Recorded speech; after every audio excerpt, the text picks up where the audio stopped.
So for happy, beautiful Women's Month, we're going to talk about Chirotewinga or Tomochichi or Chiowinga or Chiowinga. Okay, this wonderful woman went by so many names. And also she had so many children. She was mother of all chiefs. That's what she was defined as. And you know, she was slain by a dumbass who still is getting credit for something that they did not really build or name. And they even went so far as to separate languages and create barriers like there was differences, when in reality they were trying to accept their mother again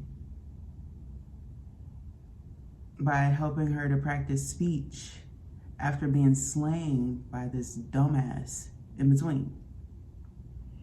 So I appreciate Mary as one of the children and family of this person, as well as their twin or relative that was slain via this male using the animals that were meant to kind of help them to slay them. Okay. So I'm also going to take a little personal moment and apologize to my child, Nori, for some of these motherfuckers still having it wrong. They still got it wrong. And it's still messed up. Okay? It's still very messed up. But you were right about a lot, and I'm glad that you know what you are aware of, and that, you know, I did my best to help you, my dear. So, you know, I get here where there might be questions on like why women have changed or why they have transformed. But you know, in my references that I provided, like throughout some of these videos and things like that, you have to be mindful, like I said, some things have been like very much so misconstrued and then evilized by outsiders who want to conform to the land and then judge. So to those women out there who, you know, believe in just having one person just to keep things fucking coy, props to you. And to those who want to choose to have nations of people and things like that and birth from each and every one for their little proof and everything to create their own family. Okay. And also to those who literally fuck the man literally, and that is your profession and that is how you get off. I'm not mad at you either. Shit. You know? And to those of you who have decided, hey, I want to hang along and connect with my lady friend, who the fuck am I to judge you? You know, it's like when motherfuckers be like, oh, you look like a little boy. Well, bitch, I birthed you. So, you know. And excuse me if at times you see like in some of the music that like I used to support and things like that, that I'm just pretty much having men on there for the most part. Well, them niggas is practically broke in real life and they need all of the little support that they can get, even if they flex very big. Okay? And be mindful where you stick your landing if you decide to even stick it. Okay? And I ain't mad at those who go off as virgins either. Fly with your wings high, you know? But let's start by shutting the fuck up out of some racist ass shit by then endorsing that shit and then getting mad at people when they speak about the real shit. It's a bit rude. It's like when one time somebody was like, oh, your name is Kyoto. Bitch, I am a wolf. Okay, I'm a wolf. So here's a little story about wolves and how I know I'm a wolf and how I'm adopted into wolves and how coyotes and coyotes protect those wolves, right? So wolves are actually my spirit animal, because I had a young relative of mine that I had to kind of help because I saw them about to get ate the fuck up. No, this is not a joke. This happened in Wisconsin, okay? Which is up north in that area. And yeah, I just heard them talking. It was weird. Like, I was very, very young. And I remember my cousin, who I refer to as my twin, they're just a day older than myself. He has a younger brother. And I remember we were like in the back in an RV or whatever, like visiting this farm area. And I don't know how to describe it, but like the maternal energy in me as a kid was like, what the fuck? Like, what's going on? And my cousin, he was like, where's, cousin? Where's Evan? And I was like, why the fuck am I hearing like a grimacing voice, like something's trying to eat? I was hearing the wolf. And I remember like going outside in the shed. It was late at night and there was like nothing but these big ass crops, taller than I was, and like close to taller than some of my relatives and things like that, the older relatives and things, because we were just some rugrats, literally in the back watching Rugrats, right? Rugrats in Paris. I think we had all of them going, right? So, I go outside and I'm like, okay, I see a coyote all the way in the back. There's no way like they're going to be able to get there in time. Like I could get my cousin. Then I look over and I see my cousin sitting there and they're like just playing, just in the little water that was outside in this little like plastic pool, and they're just having a good time. And then they just pause, and I think they paused because they heard me like come out. They're like, oh shit, I'm not supposed to be out here. They ran out, they was young, and I didn't want to judge because I didn't know if the child was sleepwalking or if they were awake or anything like that.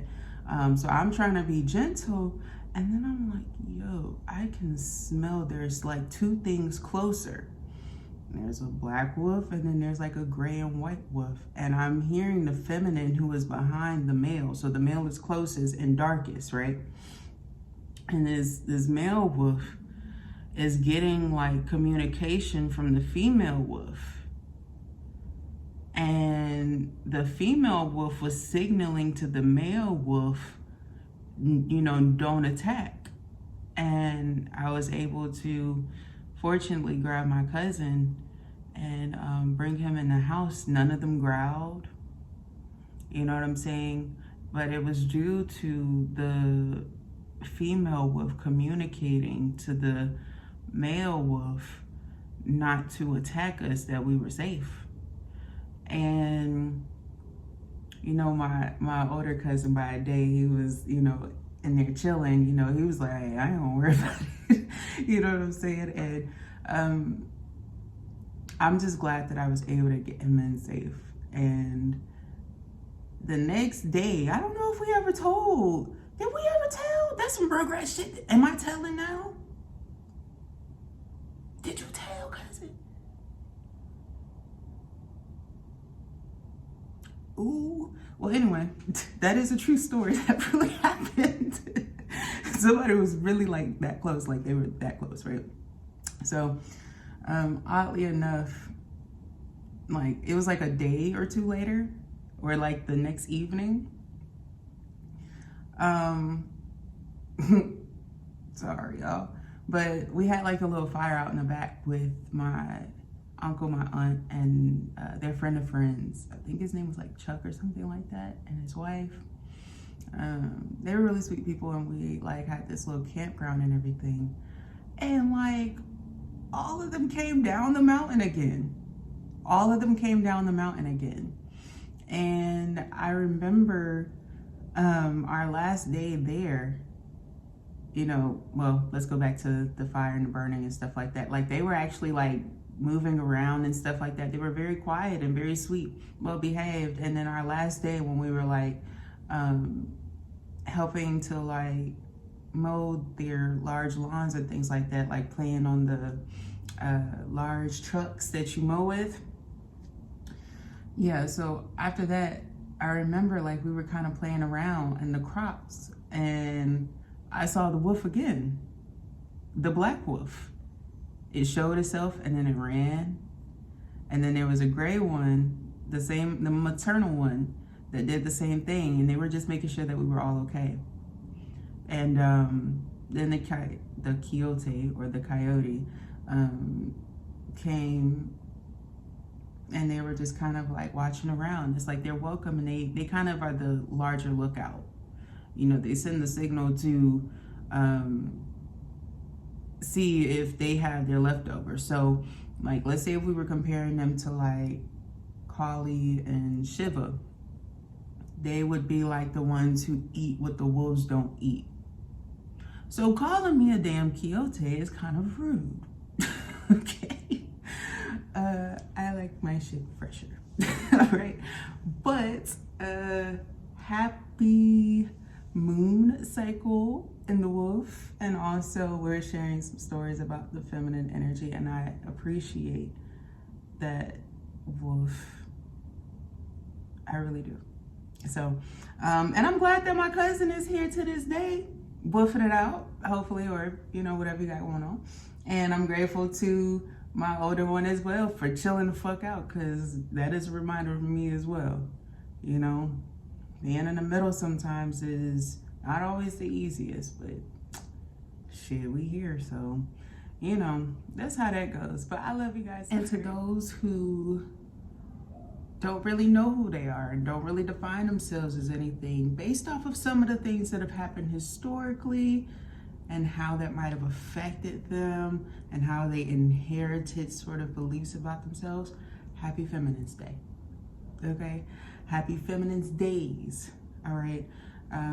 Because we back then didn't really know how certain things would affect the future, and we're learning and we're discovering. And while it's not always fair, you know, things can be understood to make balance, okay? Because balance is due.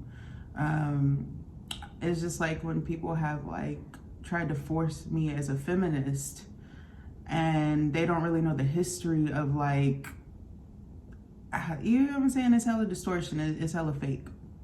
Is what I would say in summary. So, you know, there is no disrespect intended here, and it shouldn't be taken as anything because, you know, I didn't do shit wrong. I'm just learning, and I read, and I don't overread into things. I just learn to acknowledge what is and how things switch and change, and how things were switched and changed way back when, you know. So that's what's messed up. That's what's really messed up, you know. But yeah, happy Feminine's Month, week, day, wherever you are. And also, when I was saying, you know, I ain't judging you, make sure all of these things that y'all are doing are consensual. I think we need to learn our fucking lesson with that. Have we not? You know what I mean? So that's kind of the root of this, okay? Non-consensualism is not okay. All right. And it doesn't give you the right to force somebody into something because they won't agree.